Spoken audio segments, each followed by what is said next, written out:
terme technique yooyu am na ci wàllu anam gi ñuy séddalee rémunération yi donc ci la ñu jubboowul pratiquement bon loolu itam jàngalekat yi war nañu ko préciser que xëy na bu nekkoon temps de jàmbat wala nangami accord yii moom nguur gi wàccuwante na ak moom yii la ñu wàccuwantewul c'est-à-dire précision yi daf ci am solo alors que rare nañu koy dégg ci jàngalekat yi mais benn boobu ci des nag aussi ëpp naa xeeb. parce que dañ ci bu ci ay nit yëgee wate tax genn wet wala parloo ci anam gi ñuy séddalee ci wàllu payoor bu fekkee dañuy tenir compte ci wàllu diplôme wala tolluwaay wàllu expérience itam ci nguur gi la des mu sàmmante loolu mais loolu dafay concerner maam ay ministères yu bëree bëri nag dootul nekk rek ministère de l'éducation nationale kon ñi doon wax naan premier ministre lu mënta ñàkk la effectivement dañuy am raison parce que dina am moom man-manuk mën a dajale ministère yi mu concerné yépp ñu amal jotaay waxtaan mais lu ci mënti am benn responsabilité rek la am benn responsable muy gouvernement bu Sénégal bi nga xam ni bu jotaay waxtaan dee am moom moo ko war a sabab moo ko war a woote mooy woo jàngalekat yi moo leen di wax li mu man ñu jéem a trouver solution mais ku mu ci doon ci ñoom ñaar itam na nga am ci boolu benn responsabilité benn gouvernement bi la mais dafa am yeneen ñaari responsabilité yu ñu bokk muy jàngalekat bi nga xam ni ñi ëpp ci ñoom bu ñu jàngale jiwul ci école publique bi ñu ngi jàngale ci école privée ci ñoom itam bari na ci ñoo xam ni am nañu ay école amin boo xam ni de façon particulière la kenn ko am école am wala benn groupe de copains bu créer école privée yooyu yëpp it nag ci jàppandalu nguur gi la ñoom itam dañu leen di laaj en retour lan mooy contribution bi ñuy def pour ñoom jël seeni responsabilité sauver école publique bi sauver année scolaire bi parce que nag am réew lépp a ngi ci loxoy nguur gi certes mais bu amee pëcc xoyit nag teew nga am ci part de responsabilité te ngay doon kii tabax askan wi wala ndaw yi gàddu réew mi ëllëg yow tam war nga génn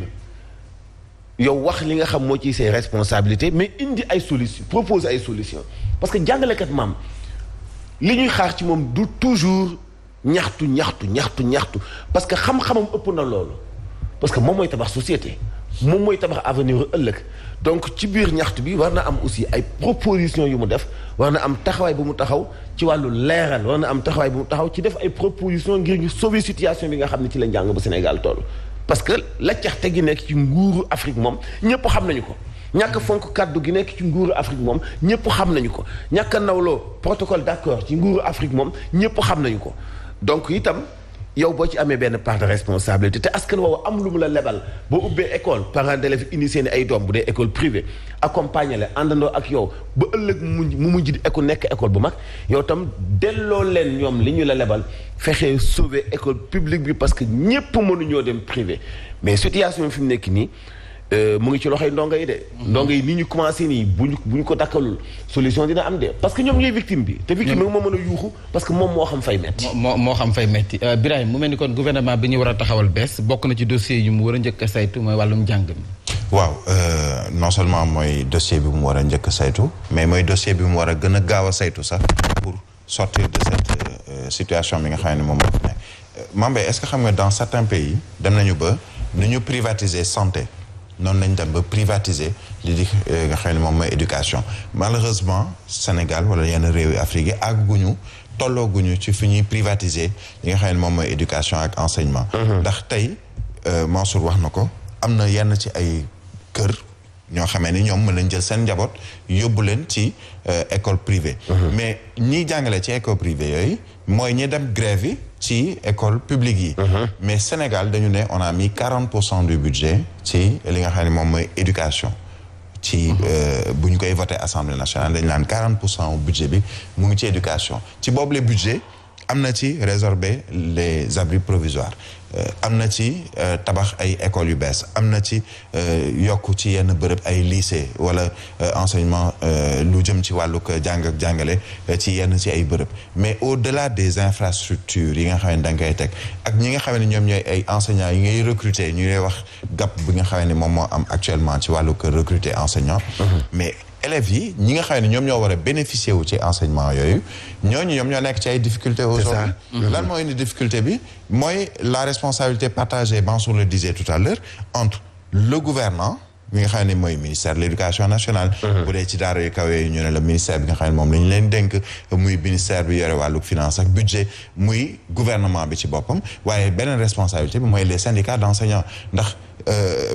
ngay laaj dara nga am sa plateforme revendicative. ñu ne la ci plateforme bi y a 18 points. nga am ci acquis ci 16 points yi wala ci 15 points yi mais nga lawaay du wéeral li ni gànnaay yi lu ñu koy waxee. en attendant d'avoir peut-être plus parce que bépp revendication bu syndicaliste def c'est légitime am na lu tax mu revendiquer ko c'est surtout pour seen nekkin mais pendant que yaa ngi def di revendiquer di gàllankoor jàng beeg jàngale bi les principaux ou les premiers qui vont pâtir de la situation mooy les ñi nga xam ne ñoom ñooy élèves yi ci ndongo yi ci yenn ci ay école COSYDEP ñi nga xam ne moom mooy yore wàllu fexe ba saytu ba ñëpp mën a am njàng ci wàllu qualité waa paquet waa yenn ci ay association de parents d'élèves ku ci nekk yëkkati nga kàddu ku ci nekk tamit indi nga ay début de solution pour seet nan la ñuy def ba wàllu jàng ak jàngale mën a doon lu baax fii ci réewum Sénégal tous nos dirigeants ñi ci ëpp chaque jour lan lañ lay wax j'ai fait l'école publique ba ci président de la République lu mu lay wax ne la ci public laa jàngee ci université Sénégal laa jàngee c'est-à-dire ci conditions yi ma jàngee tey conditions yi nga jàngee woon ci yooyu la jamono warul nekk les mêmes conditions ci suñuy doom suñuy jarbaat suñuy rakk yi nga xam ne jamono ji ñu ngi ci ay école wala ñu nekk ci université fexeel dugal leen ci situation yoo xam ne wala conditions yoo xam ne ni la ngay waxtaan ak syndicat bi mooy d'abord na leer lii laa la mën a defal lii mënuma ko mu doon un langage de vérité que tu tiens au syndicat d'enseignants muy ci fànn bu mu mën a doon syndicat d'enseignants yi tamit il faut qu'il sache raison garder fii laa mën a yem fii la ma gouvernement mën a yemloo naa xool beneen lutte bu ma mën a lutter waaye bu ma gàllankoor également les enseignants les élèves parce que tey ñaxtu yi bari na bu ñuy dem bay gazer ay élèves parce que lan la ñu bëgg ay jamono élèves ñoo naan bëgguma jàng léegi élèves yi ñoo naan dañoo bëgg suñuy enseignants ñëw jàngal ñu parce que at yi du ñu xaar dañoo bëgg ay ambition te at yi du leen xaar effectivement. loolu leer na leneen la ñuy waxtaanee foofee sa diwaanu Ziguinchor moo di opérateur privé yi nga xam ne sa kër la ñu jëm ci mbirum gerte gi maire ba futt la ñu def jëmale ko ci autorités yi nga xam ne nee nañu dañu bëgg a liquider usine ba nekk foofee sa diwaanu Ziguinchor ñaari ay bés ngi ñu dakkal li nga xam ne mooy collecte bu gerte gi ndax nag sàkku ci Sonacos ak nguurug Sénégal ñu xoolaat bu baax njëgal kilogramme gerte gi Abdourahmane Diallo moo teewoon seen janox taskatu xibaar yi. depuis ñaari semaine ci ginnaaw la ñu taxawal seeni liggéey. nag ñuy wax ne ñun mënuñu jënd kilo gerte 250 ñëw di ko libéré usine Ziguinchor 276. baykat yi nu ñuy def kii bi amul benn opérateur boo xam ne di nga jëndee ji fukk ñëw jaayee juróom-ñett amul. li waral li ni mel opérateur privé stockeur ñi nga xamante ni ñoo nekk fii ci diwaanu Casamance mere nañu bu futt Sonacos ak état bu Sénégal. non depuis suur bi ngeen fi ñëwee ba léegi tey jii gerte gi nekk di wàcc fii El Hadji Mamadou Bari moo ko fi indi oto mi dañ fi yàgg taxaw parce que bi mu chargé ñëw fekk prix bi daanu nee na munul jaay ci loolu dem na ba nga xam ne nag nee na comme xamu solution amul nañ ko wàcceel otoom yi moom mu dem gaare ay otoom bàyyi jënd gerte. loolu moo tax ngeen gis fii oto yi taxaw fii waaye depuis le 18 ba la léegi ba bisu tey bii gerte wàccul ci usine bi. opérateur yi la di soupçonné autorité yi nii dañoo bëgg a liquider li nga xamante ne moo di usine bu Ziguinchor. dañoo bëgg a rey usine Ziguinchor rey baykat yi ak opérateur yépp ak transporteurs yi.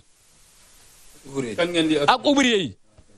parce que ouvrier yi ñu ngi ci doon gis seen bopp. ci kanam taskatu xibaar yi ñoom ñooñee di interpeller président de la république Macky Sall. dañ bëgg a lancer appel président Macky Sall ndax lii yëg na ko parce que ministère d'agriculture moom yëg na ko xam na lan moo xew parce que moom def na tournée ci àll bi ne gerte gi kenn wàññiwu ko bu ko kenn jaay moins de 250. te man yaakaar naa lii rolam su fekkente ne lii am na moom moo ci war a taxaw. wax Fada ne ko li nga doon jëndee na nga ci continuer. opérateur privé stockeur yu filière arachidière bu Ziguinchor fas yéenewuñu banque seen loxo ci seen xeex bile ñoom lu ñu bëgg jamono ji mooy ab réaction bu gaaw lool bu autorité yi. jëndee fukk jaay juróom opérateur privé yi nga xam ne ñoo yëngu ci mbirum gerte gi nee nañ loolee mën ta wéy. seen piège maam képp koo xam ne bokkoon nga ci piège bi ñu tendre baykat yi. ngir ñu souffrir ak seen gerte gi ñu récolté ci àll bi mënuma am ci yow yërmande te ñoom ñëpp a bokkoon ci coût bi xam nga nguur gi dafa saxal kilo gerte 250.